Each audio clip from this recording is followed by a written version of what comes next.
don't know if I've seen someone with the drive and passion to make it in the industry like I've seen with you. Cutthroat. It's very, up and down roller coaster of emotion. He knows his stuff. He's not afraid to go at people. Well, last time I checked, this is not the Los Angeles LeBron.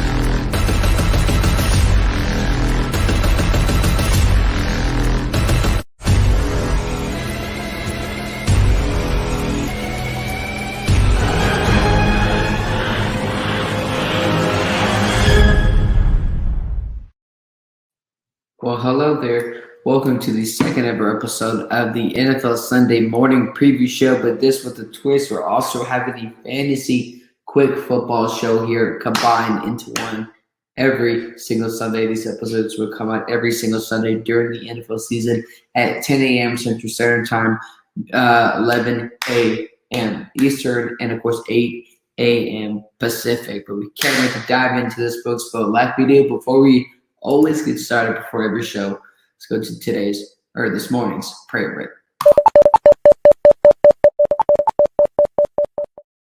We just thank you from the bottom of our hearts for a new day and a new chance, a new opportunity to grow closer to you, to watch football. More importantly, that no matter what, be grateful for every minute we have on this earth and with the people we have in our lives. In Jesus' name, amen. Folks, let's go to today's Bible verse of the day here. We kind of like to release in terms of, let's think of a Bible verse, but let's say, what are the topics of the show? And let's make that into a Bible verse. We're talking about not giving up. It's the next week of the season. Let's think of a verse about not giving up. Who gives you strength? Philippians 4:13. I can do all things through Christ who strengthens me. Okay, folks, I can do all things through Christ who strengthens me. That no matter what we go through, this world can let you down. The temptations of this world can let you down. But God will never let you down. Introduce a God story. We like to talk about it when it comes to like an NFL game or an NFL player. Bring it back into a Jesus and God story. Teddy Bridgewater NFL career story, folks. His career has been really, really interesting here, and I say this for a couple of reasons. Is that you want to talk about not giving up, being drafted by the Minnesota Vikings in 2014, almost 2 years later, has a leg to knee injury, and considered to never ever play football again. Keyword to never ever play football again. 2 years later, he comes on the field for a pass. And then that offseason, he goes to the Jets. And the Jets get a third-round pick over 2 preseason games. And this is the same guy that people were saying that he could never play football again. Because if he could ever recover from or withstand the injuries he had in that playoff game. And yet again, goes to the Saints in 2019. Drew Brees with that injury goes 5-1, 5-0 with that team. Not number one reps, not knowing that Drew Brees was going to get injured. Comes getting staged for 2020.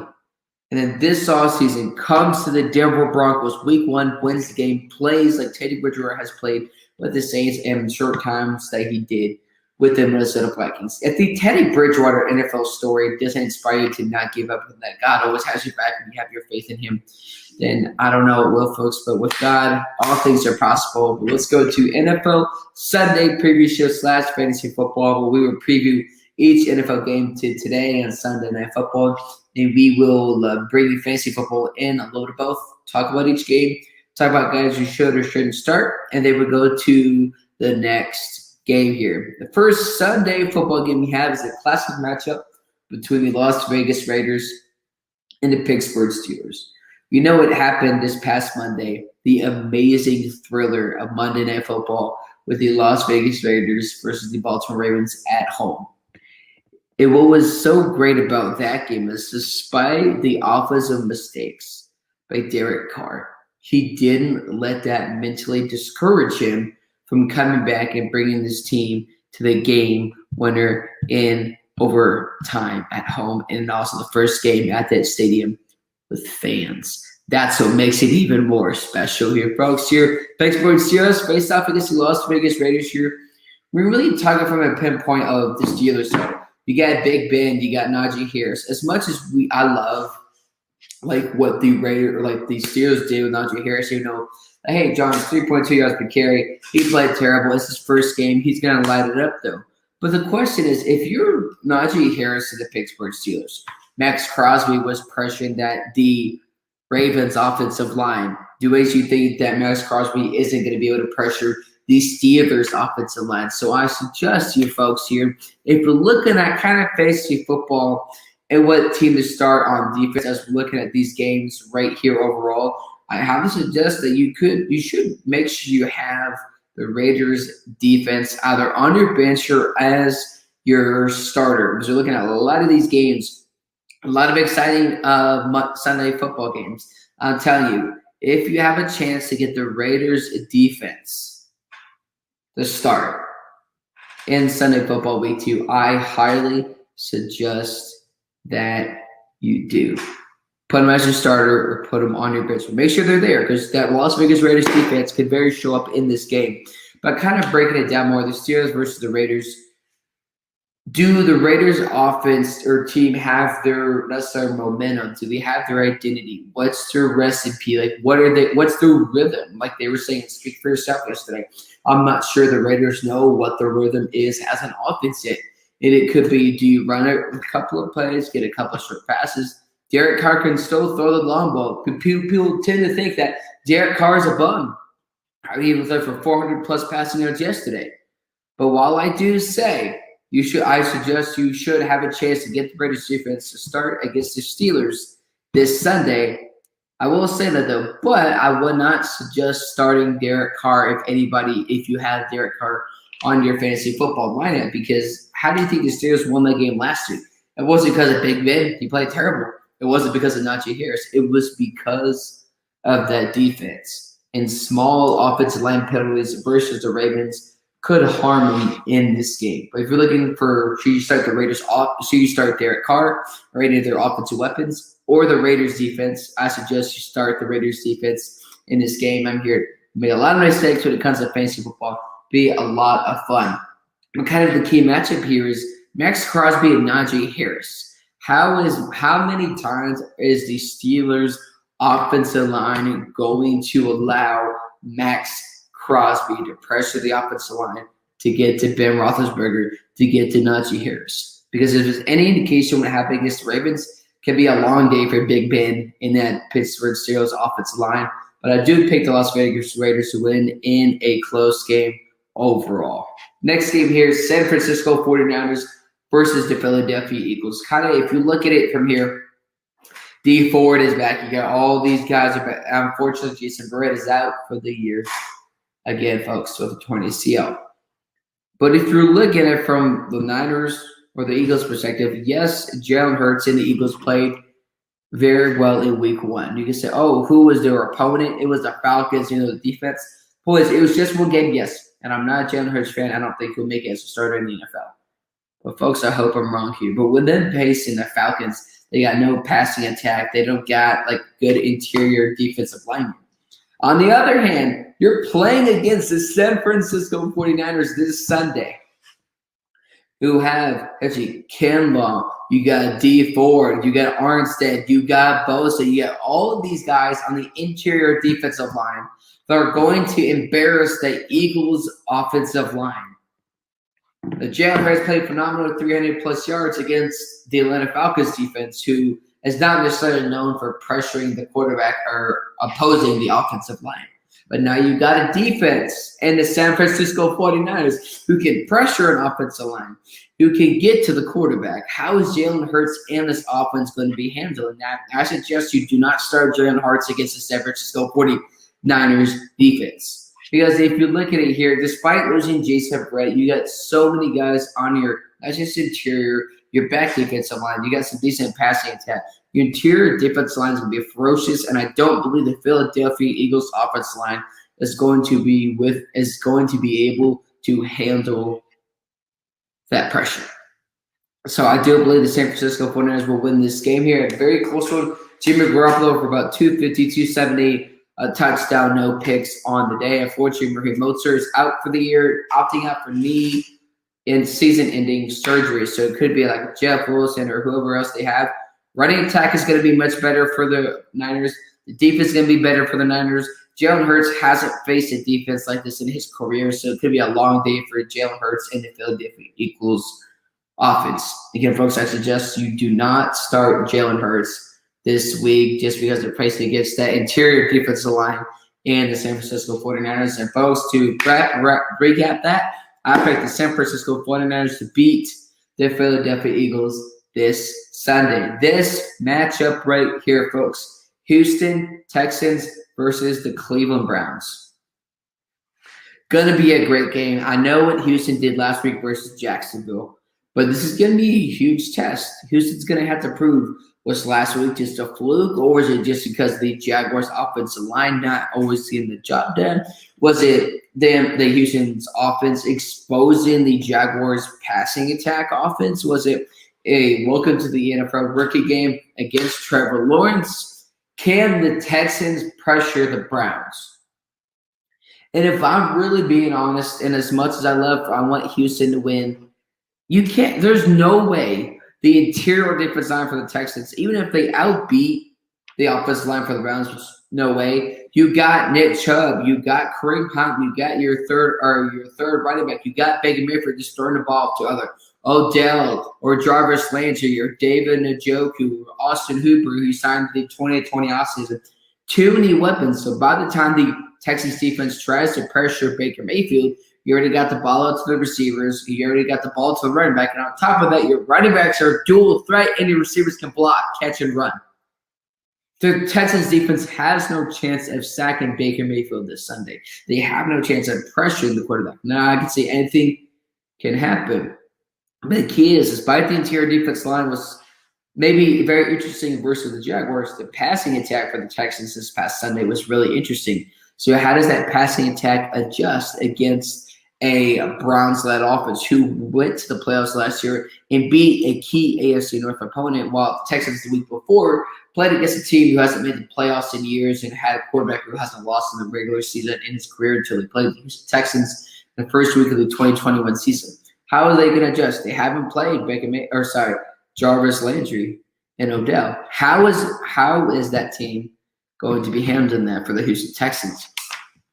Well, the Houston Texans having some issues in the organization. It's going to be a tough year for the Texans, if we're being honest. But looking at it and forth, if you are a Houston Texans fan, I am so sorry. If you're a Cleveland Brown fan, I am super happy for y'all. Because the Browns got this game in the bag. I love Philip Lindsay. I wish he stayed in Denver. Come on. But Houston got a great player in Philip Lindsay. Danny Amendola could be really interesting to see how Denzel Ward, who is going to line up against Denzel Ward? Who's going to line up in front of Jadeveon Clowney? Who's going to line up against Myles Garrett? Who's going to line up against the interior defense line for the Browns? Who on the Texans' offensive weapons? Either it's Cooks, or either it's Danny Amendola, or rather it's Collins, or whoever else is on that who are on the active roster for that game today against the Browns. Who's going to match up against what? Who's going to outrun Myles Garrett? Spoiler is nobody. Who's going to outrun Jadeveon Clowney? I'm just waiting because there isn't anybody. So the Browns have this game here. I believe the Cleveland Browns defense will destroy the Houston Texans offensive line, and unfortunately, Terry could get a couple sacks on the day. So Watch out for the Cleveland Browns in fantasy. I suggest that make sure they're at least on your bench. Pending any injuries for Jadeveon Clowney, could be a very great game for the Cleveland Browns defense. But the Cleveland Browns offense is going to shine. I understand the Texans have just rated a very good player for the Houston Texans defense. Maybe the only star player for the Houston Texans defense. But Baker Mayfield's going to have a day. He's probably not going to throw for 350, maybe like 220 or 280, 2 touchdowns and a pick. Wins the game, running attack, defense, Myles Garrett, Jadeveon Clowney. All we have to say. But my favorite game of the week, folks, just because a Denver Broncos faced off against the Jacksonville Jaguars. I know we talked about with the Raiders, but if you're looking for a decision to start a defense today in week 2 of NFL Sunday football, I suggest you start the Denver Broncos defense. Bob Miller, Bradley Chubb, you got your 8th overall pick, you got Patrick Surtain, all these guys on the deep, Justin Simmons, all these people that can ball, Kareem Jackson, who destroyed the New York Giants offensive line last week. When guess what? Daniel Jones fumbled the football. Who recovered that? The Denver Broncos defense. And who is the offensive line that struggled to protect Trevor Lawrence? Oh, wait, that's the Jaguars' offensive line. So the Jaguars' offensive line was brutalized by the Houston Texans defense. What do you think is going to happen against a veteran Denver Broncos defense? Patrick Surtain, Von Miller, Bradley Chubb, all those guys playing against the Jaguars' offensive line. Jaguars' offensive line, Denver Broncos defense. I suggest you start the Denver Broncos defense this Sunday as they play the Jacksonville Jaguars here. I don't know what the Jaguars can do in terms of the running attack. Urban Meyer didn't properly use James Robinson versus the Texans. How is he going to use it against a much better experienced defensive line? That's really going to be a question that we can have today in football. I picked the Denver Broncos to win this game. Teddy Bridgewater, though, if he can drive the ball down the field, it could be a very fun day for the Denver Broncos passing attack. And Melvin Gordon was a dog last week. You have your running back coming out of the draft this year, the 2020 draft. Very exciting game. Can't wait for that matchup here. NFC South matchup, the New Orleans Saints versus the Carolina Panthers. Folks, if you're looking for a quarterback, either it's a bridge quarterback for this year or not, I suggest you start Jameis Winston versus the Carolina Panthers defense. Like I know what last week with Rodgers, but that was Rodgers in the offense. We're not talking about the Green Bay Packers defense. Based on how Jameis Winston did in his first game, I'm not saying he's going to throw for 5 TDs every game. Let's relax. Let's be real. But if he continues to play 30% of what he did against the Packers defense, imagine a less talented defense in the Panthers, a young and up-and-coming developmental defense. Jameis Winston is going to torch the Carolina Panthers defense. Get there for over 300 yards, 3 touchdowns and a pick, and maybe have a rushing touchdown on the day. I think Jameis Winston is going to have a phenomenal game against the Carolina Panthers. And Sam Darnold's side of this is kind of unfortunate here. Sam Darnold with Carolina or Jameis Winston with the Saints with the Michael Thomas drama. I'm going to pick Jameis Winston. We know he has the arm. It was just correcting the turnover mistakes when he was in Tampa Bay. But I bet the New Orleans Saints to win this game. But if you're looking for a quarterback to start, I suggest there's 2 guys I want you to look at. Jameis Winston and, of course, Matthew Stafford. But speaking about Matthew Stafford, the Los Angeles Rams face off, folks, against the Indianapolis Colts. Sunday football. I can't wait. This matchup, I'm almost as excited about as the Denver Broncos. Facing off against the Jaguars. We all have brain farts here, but that is okay here. We saw what Matthew Stafford did last week against a defense that weren't buns, that were phenomenal players. He torched them. Frank Wright, Sean McVay.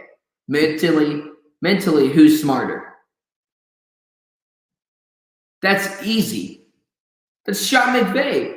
This is the thing that Sean McVay and Matthew Stafford do very well. Hey, what was that play you did on 3rd down against like the Eagles in 2011 in the game, Thanksgiving game? Hypothetical, of course.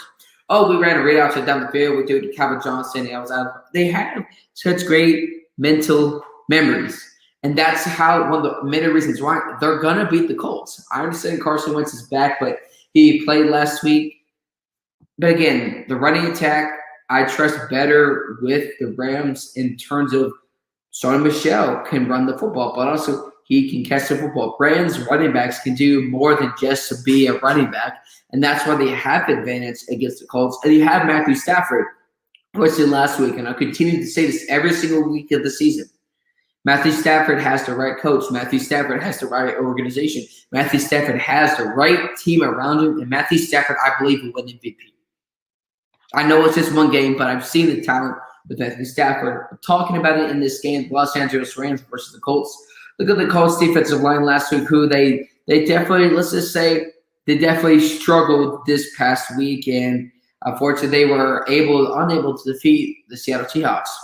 Passing attack for the Colts defense is an issue. I know Russell Wilson's a phenomenal deep threat, but you let Russell Wilson march the ball downfield, 30, 40-plus yards. DK Metcalf almost literally wide open on the pass. So if they can't stop Russell Wilson from throwing the deep ball to DK Metcalf, what makes you think they can stop Matthew Stafford from throwing the deep ball to Cooper Kupp, Robert Woods, their running backs, their tight end? How are they going to stop Stafford if they can't stop the Russell Wilson deep ball? They can't stop the Matthew Stafford deep ball. Matthew Stafford has the arm talent of Mahomes without the playoff success just yet. The Rams are going to win in this game. It's going to be a lot closer than you think. But Matthew Stafford, they may not have the game he had last week, but he's going to be a phenomenal 3 touchdowns on the day, 320 yards. If you're looking for a quarterback to start, 2 quarterbacks, let's say Matthew Stafford and Jameis Winston. Buffalo Bills, classic matchup versus the Buffalo Bills versus the Dolphins. I know what the Dolphins did last week, but guess what, folks? It was because of the defense. I know they beat the Patriots, they beat Ben Belichick. Think about this. Josh Allen versus Tua. That's never going to be close. That's never going to be a competition. That's never going to be a comparison. Josh Allen versus Tua? Folks, it has to be a joke. And it is. Buffalo Bills are winning that game here. It's such an easy matchup. As much as I love what the Dolphins are going to do, the game may be close, but Josh Allen's going to have a phenomenal game. Josh Allen will beat and outplay Tua Tagovailoa in Week 2 at Ace East. Interesting matchup. I always butcher his last name. I apologize, but we'll get to that. Another AFC East matchup. New England Patriots versus the Jets. I'm picking the Patriots here. Look at Mac Jones, almost 300-plus yards last week. 2 touchdowns in his first game in the NFL. A lot of pressure, not just really in terms of numbers, but Bill Belichick making history as the Patriots head coach, starting a rookie quarterback to begin the season. A lot of pressure last week. Came in and scored 60 points. Come in this week as Jets defense, who lost Carl Lawson for the year, who has really struggled in the passing attack. And I know you keep saying this, but this is key. You can pressure the quarterback as much as you want. But if your corners or safeties can't force turnovers or can't get to the interceptions, I'm sorry, but this shouldn't be that hard of a pick. I'm picking the New England Patriots to beat the New York Jets today at noon. This episode will be out at 10:30 a.m. So you can just watch 30, 40 minutes of this episode, and then you can see Sunday football. See how we did that there. New England Patriots will beat the New York Jets to be 1-1 on the year, while the Jets are go 0-2 on the year. Next game is the Bengals and the Bears. Now, I'm going to present to you 2 propositions here, folks, for the Chicago Bears. If the Bears start Justin Fields, I will pick the Bears. But knowing how the Bears are going to be the Bears, they're going to start Andy Dalton. 2 dumbest mental mistakes I've seen, not necessarily in my whole life in much football, but pretty darn close. Down by 7. Let's go for a 4th and 4. That totally makes sense. All right, you don't get it. Let's move on from the dumb mental mistake. On the next drive, Andy Dalton and Chicago Bears offense are down by 10.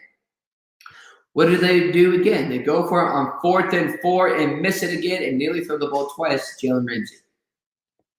I can't believe I'm saying this, but if the Bears do 30% of what they did this past Sunday. I'm picking the Bengals. I know it's early to say Jamar Chase and Joe Burrow could have a couple of those games, but Jamar Chase had 5 receptions, 103 yards on the day, and a touchdown. Next game here, we have the Atlanta Falcons versus the Bucs. Tom Brady and the Bucs are winning this game. Do you see how the Falcons played against the Eagles? Jalen Hurts looked like an MVP quarterback. The Eagles' offense dominated the Falcons. And I'll say this. If Jalen Hurts and the Eagles' offense can dominate the Falcons' defense, what makes you think what the Bucs can do? Think about that, and I'll say that one more time to make you understand. If the Eagles' offense with Jalen Hurts as the starting quarterback can do what they did against the Falcons, what do you think Tom Brady and the Bucs are going to do? It's going to be so much worse. You couldn't think. There's no way, folks, you could get much worse than this. Falcons are going to do much worse versus the Bucs versus what they did against the Eagles. I know that's hard to imagine, but again, it's Tom Brady and the Tampa Bay Buccaneers. But folks, we'll be right back after this quick commercial break.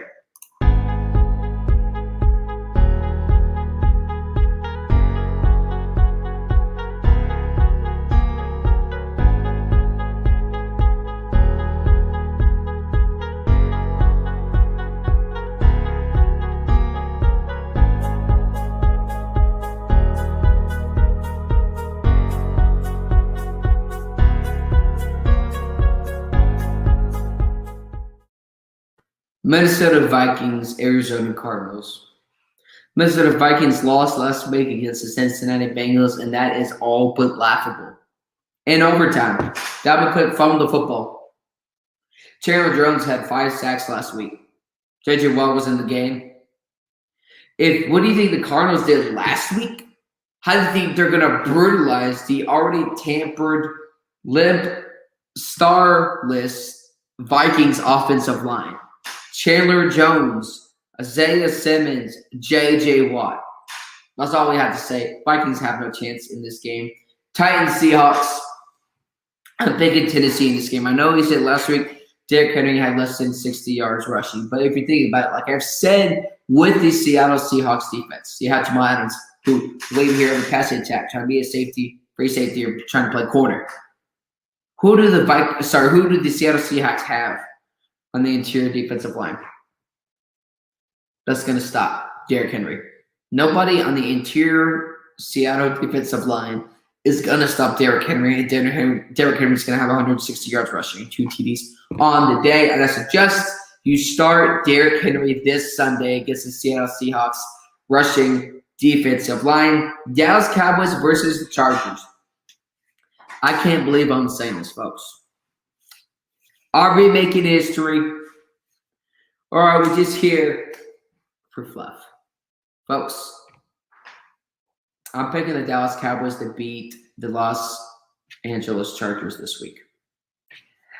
I know, John, I'm not a Dallas fan, Denver Broncos fan for life, but I just think what Dak Prescott did against the Bucs last week, and they came close, and if the special teams can be a lot more consistent than what in week 1, the Cowboys are going to beat the Chargers. All the Chargers defensive line got is Bosa. Ezekiel Elliott's going to run the ball. He's going to get a lot more carries. Tony Ball is going to get more involved in the special teams. And in the running game, both get involved in the passing attack. Amari Cooper is going to play phenomenal like he did in week 1. Yeah, Michael Gallup is out for a couple of weeks. You get so many. CeeDee Lamb and Amari Cooper are going to have a day against the Chargers defense. I know that's maybe a good history, not folks, but I am picking the Dallas Cowboys to beat the Los Angeles Chargers this week. 2 more games on the NFL Sunday preview show, folks. Thank you so much for tuning in on this pre-recorded video. Kansas City Chiefs versus the Ravens. This has never been a competition. And this is what I get sick about the NFL media. And I love the NFL media is that, competition comparison between Lamar Jackson, Patrick Mahomes, Lamar Jackson. Lamar Jackson has never beat the Chiefs in the regular season. This is not even close. Mahomes will abuse the Ravens defensive line. The Ravens running back attack is going to maybe be a little bit better. Get Sammy Watkins, Hollywood Brown involved. Despite what Lamar is going to do, despite what Watkins or Hollywood Brown's going to do, Hollywood Brown, first-round pick in 2019 by the Baltimore Ravens. Ravens are not winning this game. I'm not saying, you can say based off of this history. I'm not based off of that. Patrick Mahomes is a billion times better quarterback. You got Patrick Mahomes and Lamar Jackson. I'm picking Patrick Mahomes. I mean, this shouldn't even be a discussion. This shouldn't even be a debate. Lamar Jackson versus Patrick Mahomes. Obviously, you would start Patrick Mahomes. This shouldn't be a debate at all. This last one is going to be very interesting. Maybe not in terms of competition. The Detroit Lions face off, folks, against the Green Bay Packers. And we know Rodgers is done with the organization. And Rodgers is completely lying on the Pat McAfee show. Be honest, Rodgers. So, just didn't work out. We didn't have enough time. No, you're done with the organization, and I don't blame you. I'm siding with Aaron Rodgers. And all those people say, Aaron Rodgers is being a drama queen. I can get what you're saying, but here's the thing, and I disagree, though. I think Aaron Rodgers has tried to handle it. He's tried to amend the relationship with the organization. The told himself to a reporter, and the point that reporter can't be trusted. He's linked to the media. He's like, I tried to mend this relationship for years upon years, and they drafted a quarterback. They don't communicate with me. I've tried, and they just keep pushing me out the door. So you know what? Screw it. I don't blame Aaron Rodgers. But based on what happened last week, obviously I'm picking Green Bay, but at the same time, if Detroit was nearly able to come back against the San Francisco 49ers and had a good running attack versus that interior defense line for the San Francisco 49ers, I don't know what Rodgers' approach is going to be in this game. Is he done? We know he's done. Is he trying to get traded? Or is he trying to retire? Because the question is, if Aaron Rodgers is trying to retire after the 2021 season, would he try to win it all? And he'd say, to heck with it. I'm going to sit back with my water, Gatorade, Monster, and just relax. But if I'm Aaron Rodgers and you're trying to get traded after the season, you should be playing because you increase your trade value. You get to go to a much better, interesting team. Now, I do have my high doubts and very low to think that Aaron Rodgers will even come to the Denver Broncos. That's going to be a huge question mark. Don't know how that's going to happen at all. Here, folks, Fantasy Football / NFL Sunday preview show. This episode will be out this Sunday, 10:30 a.m. Central Standard Time, 11:30 a.m. Eastern, and 8:30 a.m. Pacific. But without further ado, folks, as we do with every single program, let's go into today's final thoughts. Again, folks, this is the NFL Sunday preview show / a little bit of fantasy football talk here on the God Over Money Entertainment Network, John Allcorn Show, God Over Money Entertainment Network here, folks. But if you do have a prayer request, you can email it to godovermoneysportsnetwork@gmail.com. Again, godovermoneysportsnetwork@gmail.com. We're getting a new email address this weekend so we can change that all over the sorts. But I want to thank you all so much for the support in this video. Okay, folks, that it's a Goofy Goober podcast. We'll be breaking down one episode of SpongeBob per episode of the Goofy Goober podcast, where we talk about the jokes, have a good time, have a bigger perspective, bringing it back to God's word, just talking all things SpongeBob, just being goofy, just be relaxing, not taking yourself too seriously, but it's going to be a good time, like I said in the trailer, bringing people closer to Jesus through a SpongeBob podcast. I know that's crazy. I know that's insane. Thank you so much for sticking with me. I just love showing this video, maybe passion for football. But after that, we will see you all later. God bless. Mahomes is set! Mahomes is set! Let's go! Let's go!